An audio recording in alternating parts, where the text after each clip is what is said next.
I'm glad to know that you and everybody are having fun in Toronto, man, because I certainly am. Specifically us two, we're here to entertain you.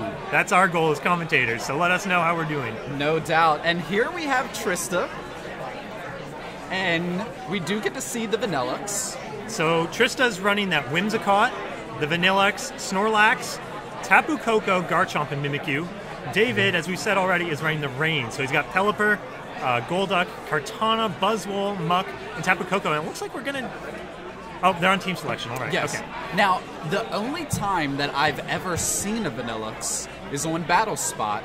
And whenever I do, which is very rare, they usually wear a Choice Scarf. Have you ever seen any other possible options for Vanillux? Vanillux and Ninetales have to compete a little bit for the weather setting slot. So it's a little bit difficult. Which one do you pick? Vanillux loses on speed, but has more damage. And so a lot of people pick Vanillux simply for that damage output. One very relevant calculation is that Vanillux guarantees a one-hit KO on Assault Vest Garchomp, which Ninetales cannot do.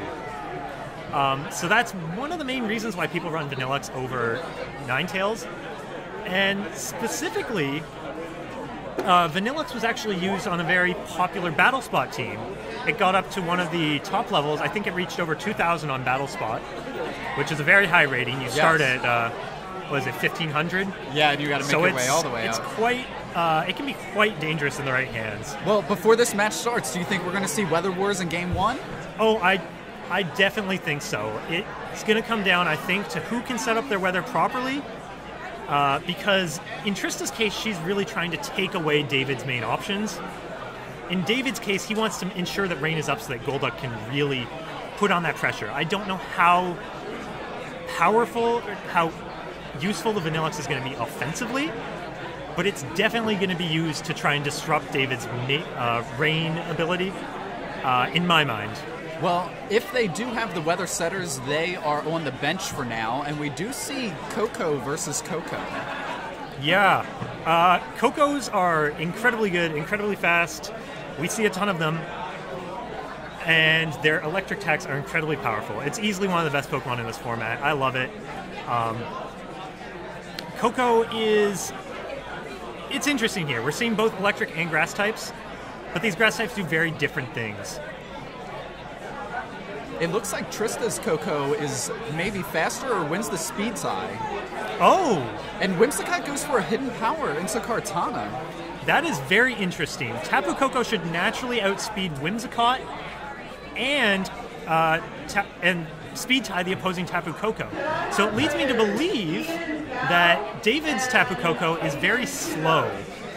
That was actually really incredible. Whimsicott is not something traditionally known for having lots of attacking options. Absolutely It's not. generally a support Pokemon, so lots of Tailwind, lots of Encore, lots of very abusive, disruptive abilities. To see it go for Hidden Power on the Kartana, probably Hidden Power Fire. Effective. Yeah, Hidden Power Fire for sure. Is really surprising. And a Life Orb, too. That's a very odd Whimsicott choice. So I'm really excited to see what Trista's able to do with this. She might be able to set up Trick Room, as well as having it offensive, I feel like. You could have a really interesting setups there. I do like the green Pelipper, the shiny Pelipper coming in and bringing in the rain. Oh, it's beautiful. I have seen some Kokos give up some speed in order for some bulk. Some situations it's good, but like you said, not in this situation, because Whimsicott really did some damage on turn 1. Yeah, had that other Tapu Koko, David's Tapu Koko, gone for perhaps a move faster, he might have been able to do a bit more damage to the opposing Koko, a bit more, just overall, might have been a little bit more effective overall.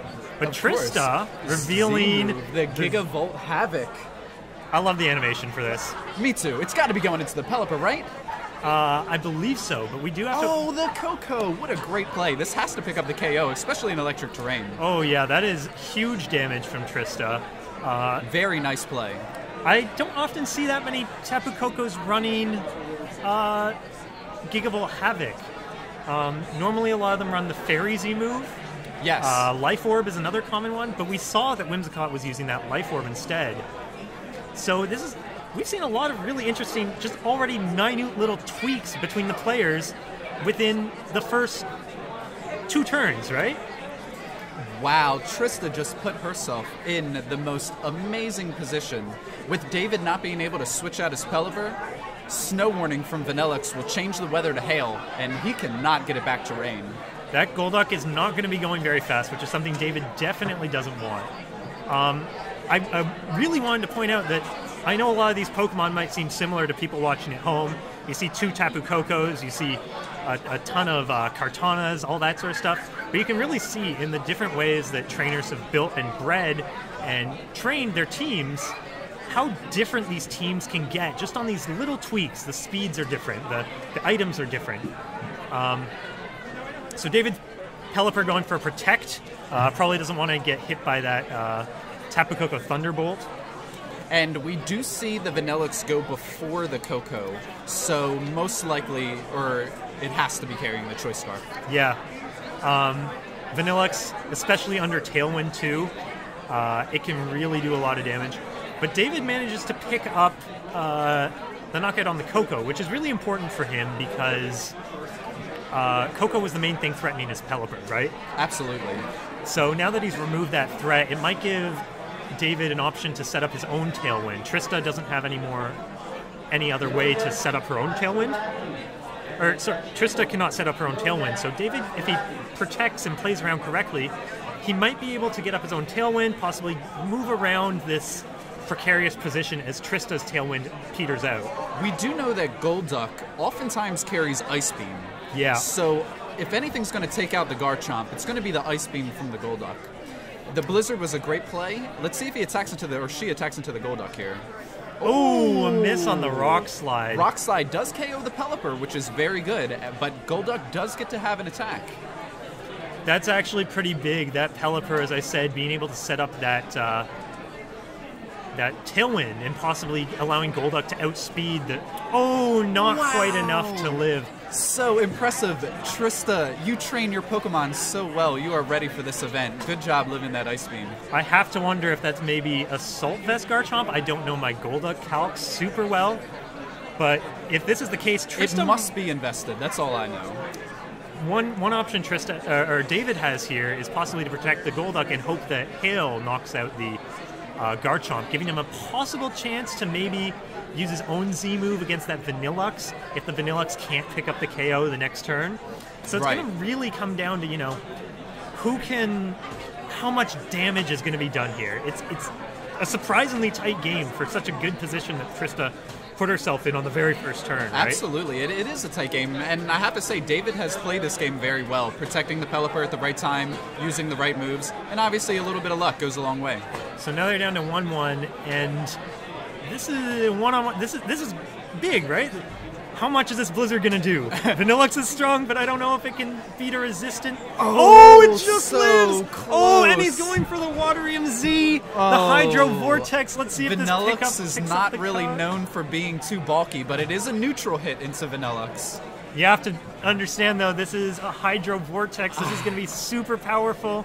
Often Golducks run Hydro Pump just to make this even more powerful, but it isn't in the rain. We'll have to see. Will it? No! Oh my God, that was the closest match I think we've seen all day. Wow. That was a great game. Trista, you really did play that game wonderfully, but David, you held your composure, and he pressed the right moves at the right time. I'm amazed. That was incredibly close. I did not think David necessarily had any great outs. Trista set up the Hail. She set up the Tailwind. He couldn't really outspeed, and David managed to bring it back. I am sort of in shock at how he did that, right? Trista was playing incredibly well, and David still managed to bring it back. The miss on the Rock Slide was very, very crucial to the match. For sure. I don't want to give away any of Trista's remaining moveset or anything, but it's very interesting that she chose to go with Rock Slide on that play, because as we said, we knew that Golduck, if anyone was going to take out the Garchomp, it was Golduck. Well, the big concern there, of course, was David had the Pelipper at the same time. If that Pelipper set up a Tailwind, then David had the perfect opportunity to outspeed and KO that Garchomp. So it was truly incredibly... she had to go for the Rock Slide in my mind. She might have had a couple other plays based on her set, but in my mind she really had to get rid of that Pelipper. David's saying hi to the camera. What's up, David? You're rocking out. Good job winning game 1, man. I love his little dance there. Of course. I wonder what music they're listening to. Pokemon Battle theme. Pokemon Battle theme? No. You know what I bet it is? I bet it's the champion defense title. The champion title defense. I love that theme. It's pretty funky, too. Well, David decides to lead his Weather Setter in Game 2, so we will see the rain come out. He is alongside Alolan Muck, which does normally have a pretty good matchup against Tapu Koko. As always, Whimsicott is unpredictable, especially with this very bizarre set that Trista has. So we have the Muck, right? It can pressure both the Tapu Koko and the Whimsicott, especially this Whimsicott. A Poison Jab from Muck is 4 times effective against Whimsicott. It will do a ton of damage. And David, also really interesting to lead that Pelipper. When you lead Pelipper, you are saying that ooh, Nature Power. Oh, Nature Power from Whimsicott. I'll explain this in just a second. Tapu Koko going for the Gigavolt Havoc. So Nature Power is an amazing move. What it does is it converts its it's similar to like Thunderbolt or Ice Beam. It has the same-ish power. But what it does is it converts its type depending on the terrain active. So if you're in electric terrain, it becomes similar to Thunderbolt. If you're in misty terrain, it becomes Moonblast. So it's a really interesting option. The issue is Trista forgot that it technically counts as a Prankster status move. And as we know, Prankster status moves in this generation no longer affect dark types. Muck being a dark type was not affected, and unfortunately for her, the Muck was unaffected. Yes. Thankfully, she got the KO with the Gigavolt Havoc, but still, it's a bit of a disappointing. You saw Trista bang her head a little bit there. I'm sure Trista is, trying to gather herself, just because she is playing very, very well. Yeah. However, she's just not in my opinion, an advantageous situation. However, she did change the weather from rain to hail, so Golduck is no longer faster than Tapu Koko again. I think one of the really important things about leading with your Weather Setter, it's always a bit tricky. Do you lead with your Weather Setter, do you not? If you lead with your Weather Setter, you're inviting the other person to get the switch in and reset the weather, right? So it's really difficult to sort of play around that and ensure that it's really putting the pressure on. The momentum completely changes here, simply because David's now forced to take out his Pelipper to reset that rain. I like the Protect from the Golduck here. And Vanillix goes for a Freeze Dry into the Pelipper slot. That would have been 4 times effective, but look at the damage with Hail. That may be a 2-hit KO. Yeah, that's... Oh, wow. We said earlier that David's Tapu Koko might be invested a little more in defense. We saw how it was a little bit slower, a little bit bulkier, unless we missed something. So definitely, I think that Trista really has the upper hand here. Her Vanillux with Choice Scarf, probably. I don't think we've actually confirmed that. Oh, it went first the last game on the... Oh, right. Koko, so yeah. It is Choice Scarf. So that Vanillux being able to freeze dry into the Tapu Koko slot can pick up a quick KO here.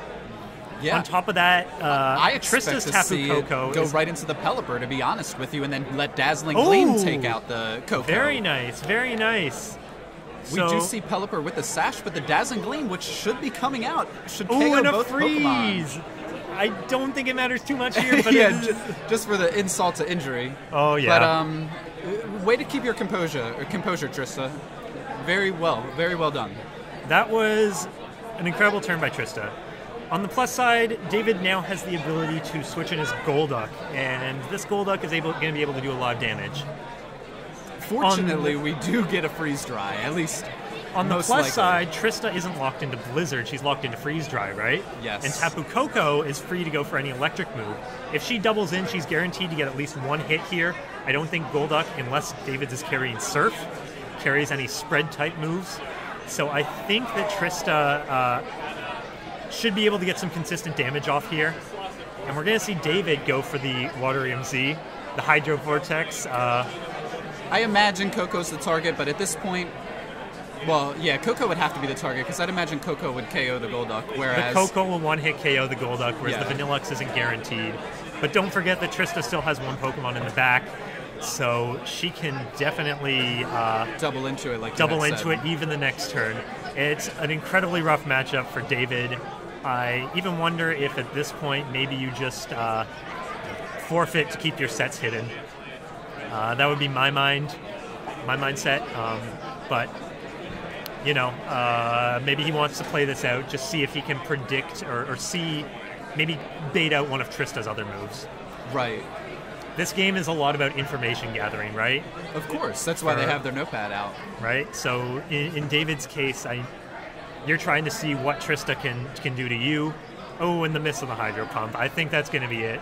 Absolutely. A really good game to both players, and a really great game to Trista. She really took control there. I know, and for anyone that's watching at home, going on tilt is something that happens to a lot of people. And as you can see, Trista had made the mistake of a Prankster Nature Power into a Dark type on turn 1. And she was still able to keep her composure and finish out that match strong. For sure, for sure. Trista, it's always difficult coming back from a thing like that, you know? You sort of like whack yourself in the head and you go, oh, why did I do that? I know better than myself. It's the same sort of thing when you Thunderbolt next to a Lightning Rod user, next to your own Lightning Rod user, right? And you start going, oh, why did I do that? But, you know, she was still able to clutch it out even through that, even with the loss of Whimsicott. Yes. It's definitely an interesting set, and I love seeing this Whimsicott. It's actually super cool. Yes, I've never seen Life Orb Whimsicott ever. We did notice that David led with Pelipper, and now that we've confirmed that Vanillux has the Choice Scarf, he knows that his weather is always going to be on the field on turn 1. I wonder if he's going to lead the Pelipper again. It does seem to be a good play. In my mind, what I want David to do is really focus on ensuring that his rain is up with both Pelipper and Golduck present. If he has those two things, then he can really do a lot of damage, right? Pelipper under Tailwind can really outspeed almost all of Trista's team, so long as Whimsicott isn't there.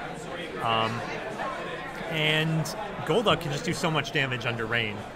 So I think he really needs to recognize that if he leads with Pelipper, or at least if I was in his situation, if I led with Pelipper and I didn't see the Vanillux come into play, I would almost immediately take it out just so that I had it in the back in case that Vanillux comes in to reset the weather. That's a very high-level play. We'll see if either of these players make something like that. I'm curious to see if David will start, and I don't see why Trista would change her 4 Pokemon. Even in the game she lost, they were very effective. Yeah, the Snorlax and Mimikyu are really just Trick Room matchups. She's been playing incredibly well with this Tapu Koko Whimsicott lead already, so I think that she's just going to continue doing that. It's worked really well here. The Trick Room matchup here isn't great, especially with things like Buzzwole in the mix. But we see David lead off with the Pelipper and the Golduck, so this means that David really has an advantage here in terms of his speed. And as I said earlier, we don't see the Vanillux from Trista's side, so I can only assume that she's possibly hiding it in the back. And, well, I said earlier it would be really great to see David switch out his Pelipper to ensure that things are kept safe. Trista has a couple of options that she can do to really put pressure on. Namely, that Nature Power Thunderbolt will not fail. Take Pelipper to sash, at least. It won't fail on the Golduck or the Pelipper. And on top of that, that Whimsicott can set up its own Tailwind, which is a big threat for David. If that Koko starts outspeeding his Golduck, you know, things might not work out how he wants them to. We don't see a switch, and we start with a Protect from the Golduck. However, Nature's Power is aimed at the Pelipper, and it does bring it down to its Focus Sash. Tapu Koko is known for spread moves. Does it go into a spread move, or does it attack directly into it hits the Pelipper? the Thunderbolt onto the... And this Hurricane, of course, is going to KO the Whimsicott. Very nice play by David. Now, see, here's where it gets complicated. If Trista brings in her Vanillux, David's forced to switch out that Pelipper, right? Because he wants to, at the end of the day, ensure that Golduck's always going to outspeed. He wants to ensure that he can get that Tailwind up, as we said a ton of times. And playing around this is a little bit difficult, because you just protected Golduck, so Golduck can't protect again. Do we see maybe a double switch? Or possibly... David doesn't have the best of switch-ins for electric types, especially something like Gigavolt Tapu... Gigavolt Havoc Tapu Koko. If he leaves the Pelipper in, he's going to get knocked out by Hail.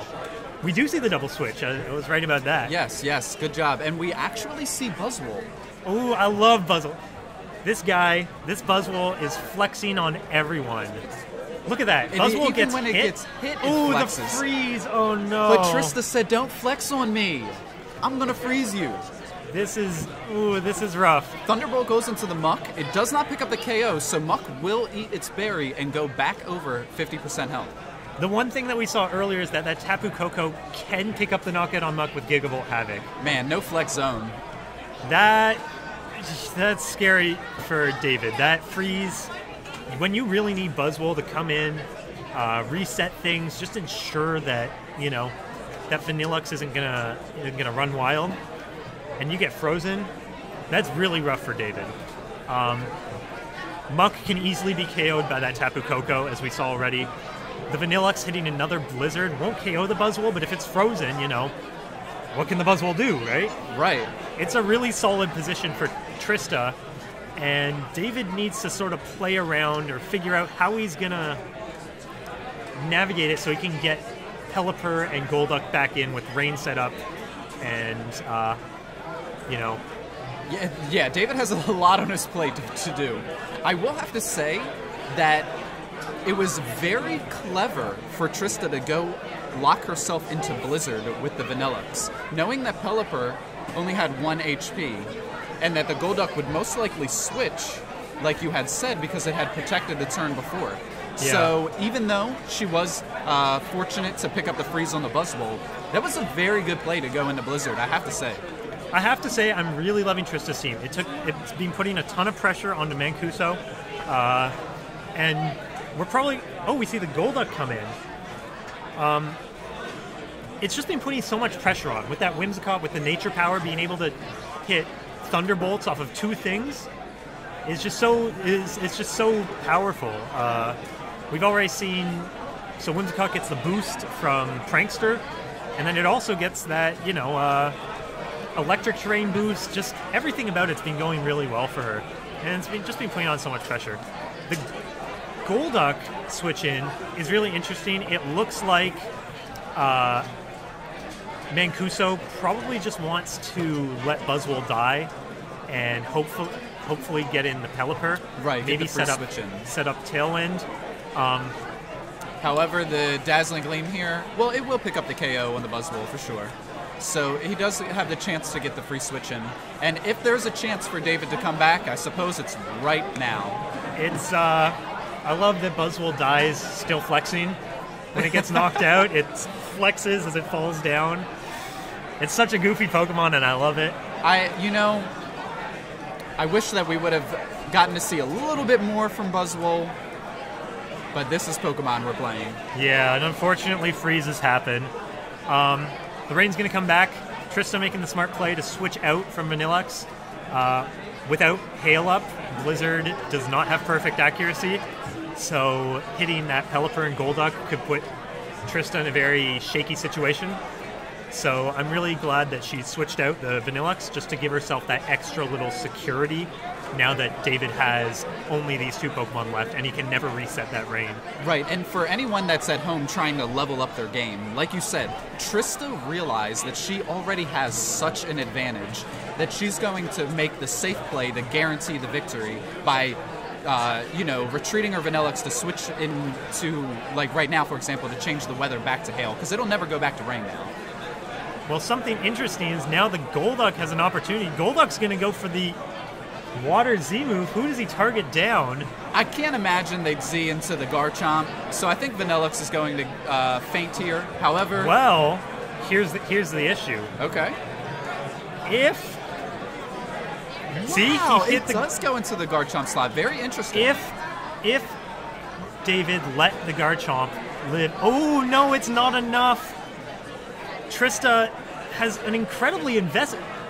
I thought that was a Solfest Garchomp. It is not. That is... Yeah, that is a Z Z Garchomp. We do know it must be invested because it had lived the Ice Beam on game 1 from the Golduck. That's why I had thought that the Hydro Vortex may not go into it. Yeah, for sure. But David tried. Unfortunately, didn't land the crit, which he may have wanted to go for, you know?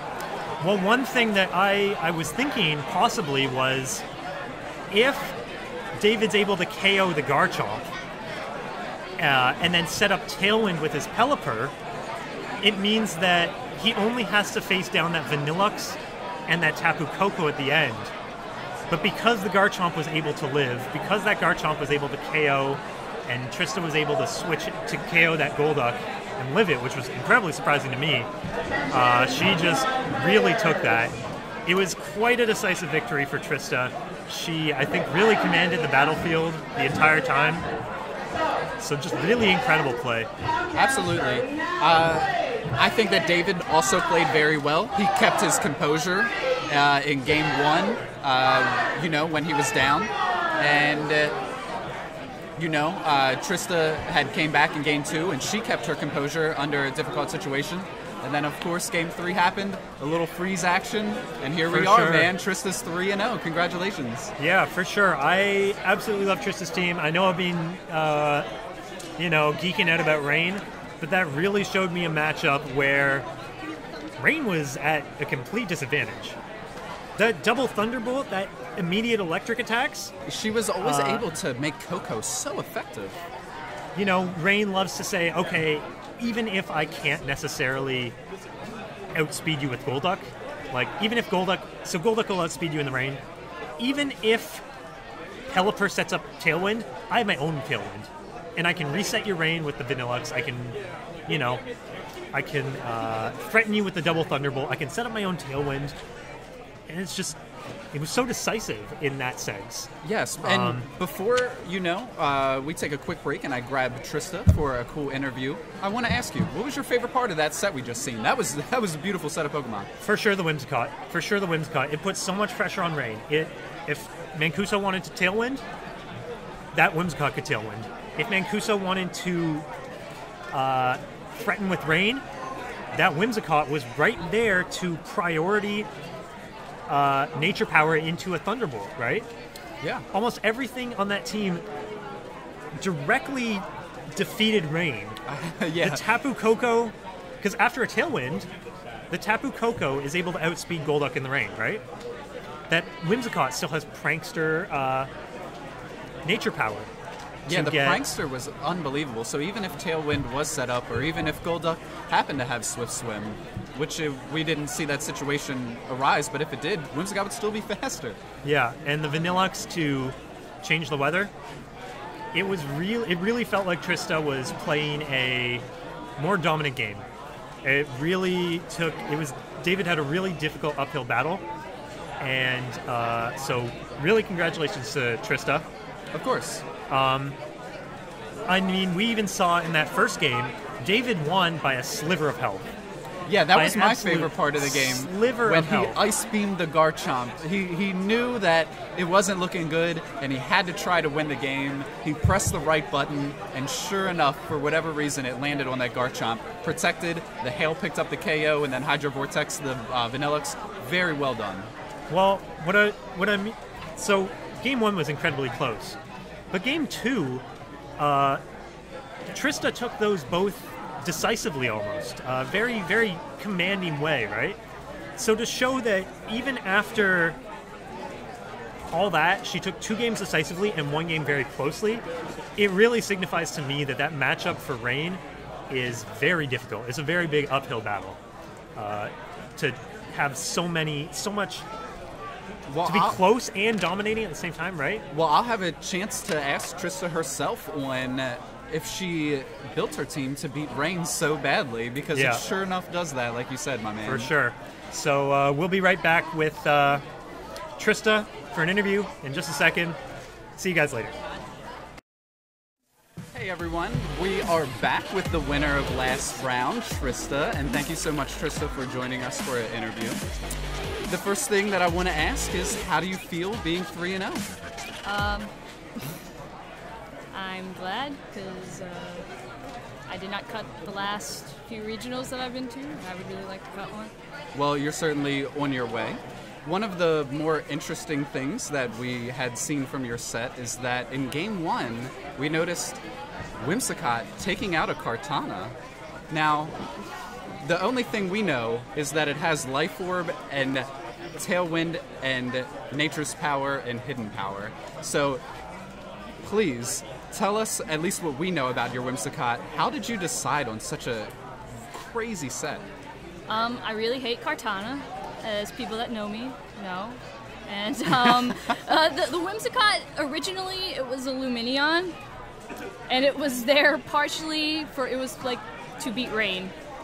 Because even with Vanillux does not really beat Rain. And Luminion is one of the only things that it outspeeds Golduck and can do Thunderbolt with Nature Power. With Life Orb, it'll KO, and Hidden Power Fire. It basically did the same thing, but then I realized, okay, I'm just kind of using this because it's cool, it's not really that good, and I gotta change it.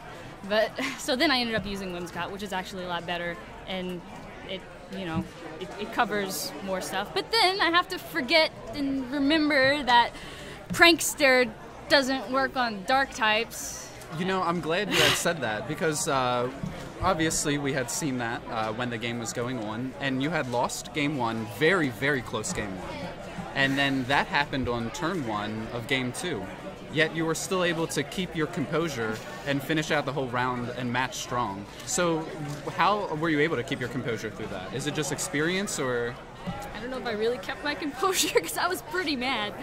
But, well, you you won. You made some great plays after that. I'm not going to be too mad about winning, even though I was still mad. And like I told him after, I was like, yeah, I played so bad. I don't really apologize for the freeze, though. Just of course, it's Pokemon, yeah. I'm glad you said that about the freeze, though, because that can bring us into Vanillux on your team. And very rarely do you see Vanillux on someone's team. If anyone decides to bring the Hail, it's most likely Ninetales. Why did you choose to go Vanillux over Ninetales? Well, for one thing, it's Scarf, and that should have been apparent. Mm-hmm. Yeah. I just don't think there's any point in scarfing a Ninetales. It's already fast. People usually use it when they're using like Aurora Veil or something, and I wanted I'd have to go back to the beginning of when I was thinking about this team, but I just wanted something that had a very powerful Blizzard that was fast and, you know, decently bulky. So yeah, well, I just Ninetales just was, it just didn't fit for what I was trying to do with the team. You played Vanillux very well, especially in Game 3 when you had retreated the Vanillux to guarantee that they would never have, or David would never have Rain Up. So I really liked how you were switching in and out your Vanillux. Another thing that I would like to talk about is your Garchomp set. So how did you come up with an interesting Garchomp set? Because as we were up here trying to call the match, we honestly thought that it might have Assault Vest. We didn't know what was going on because it was living everything. And then on Game 3, you Groundium Z'd him and destroyed him. So tell us a little bit about your Garchomp set. It's definitely different than usual. Okay, so this Garchomp, I caught word that some people thought it was Shoma's. It is not Shoma's. This is my Garchomp, and I have like 2 pages of calcs for this Garchomp that was originally for my other team, that I had been using, that everyone who has ever seen me play on stream, like since the beginning of the format, well, since I started using Garchomp, has probably seen. It's the same Garchomp, and it's extremely bulky. You know, just I It actually, is bulky. It's well, very bulky. it wasn't originally on this team. Like I said, it was from my other team. But I made this team for the IC, the Wi-Fi IC. Yeah. And well, I originally had Pheromosa over Garchomp because the concept of the team was to just blow everything up with just spam Blizzard, do as much damage as possible, as quickly as possible, because I wanted the games to be over really quickly. So, well, with Vanillux and Pheromosa, the team was very weak to, and Tapu Koko, it was very weak to like Marowak and Muck and, you know, like Arcanine, because I was relying on Snorlax to beat Arcanine, and, you know, so Garchomp was much better coverage. So I just took the Garchomp from my other team and put it on this team. I wasn't actually so sure about keeping Swords Dance on it, but which I probably just revealed I had Swords Dance. I don't remember if I used it. But No one will remember. I do have to say, though, it's a very good build of Garchomp, and you lived some crucial things. For example, the Ice Beam from the Golduck. Now, it did protect and KO you with the Hail, but that was incredible play. And then Garchomp living the Hydro Vortex, which was David's only out, so that was very well done. I guess the last thing that I would like to ask you is about your Tapu Koko. It seemed somehow, even in Game 1, you always positioned yourself so well every turn using Koko. Sure, some of that may have to do with outspeeding David's Koko, but why do you like Koko? What does it bring to the team, and how are you able to use it so effectively? I actually don't really like Tapu Koko. Well, okay, when I made this, you know, like I basically had to dedicate this team to, I had the concept first, and then I had to pick everything. Like, I didn't even like Garchomp either until I made my personal good Garchomp that I use. That's not Shoma's. No, that is absolutely not. And I'm not telling you the EVs even if I win, because it's mine. What was I saying? Oh yeah, like I don't even like Tapu Koko, but then like I had to suck it up, and I had to go, well, you know, I can't really ignore how good it is to have something this fast, because a lot of times I would lose to other people using Tapu Koko, because like if you conserve it or if you just play it well, like once you get like your opponent's all chipped enough damage, Tapu Koko can just win the game for you. Like, yeah, and because that's it's faster. It's just, it outspeeds so many things, and you know, that's also Vanillux. That's why I wanted Scarf on it instead of just using Ninetales. I wanted something that would outspeed like everything. Oh, that's so clever. So the chip damage from the Hail, Vanillux, and then Koko will finish it off, like you said. And that's kind of what you did against David. You chipped him up, and Koko was really doing that work. Well, I guess that's all that I would like to say. You do have any final words, Trista, or are you just going to move on to round 4? No. No more? Okay. Well, thank you so much for the interview. I really appreciate it. Congratulations on your win. And we'll see you guys soon.